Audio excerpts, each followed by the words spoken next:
Visakha steel plant ప్రైవేటీకరణ జరగకపోవచ్చు, ఆగిపోవచ్చు. ఇది నాకున్నటువంటి నమ్మకం.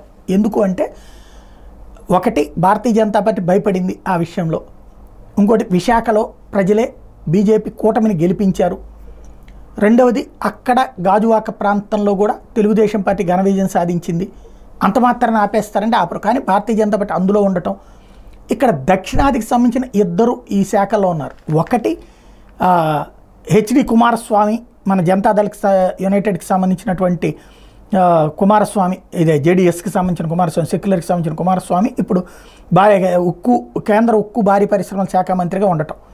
కాబట్టి ఆయన చంద్రబాబు గారికి సన్నిహితమే, ప్లస్ దక్షిణాది మనిషే కాబట్టి ఆయన ఆ పరిశ్రమని ఆపకుండా చూసుకుంటారు. రెండో పక్కన మన భూపతిరాజు శ్రీనివాస్ వర్మ, ఆయన ఆ శాఖకి సహాయ మంత్రిగా ఉన్నారు. ఇద్దరు దక్షిణాదిలో ఉన్నారు. అందులో ఇద్దరు పక్కన కర్ణాటక, ఆంధ్రప్రదేశ్కి సంబంధించిన వాళ్ళే ఉన్నారు. కాబట్టి దీన్ని ఎబేయన్స్లో పెట్టేసి ప్రతిపాదన మిగతా వ్యవహారాల వైపుకి వెళ్తారనుకుంటున్నా.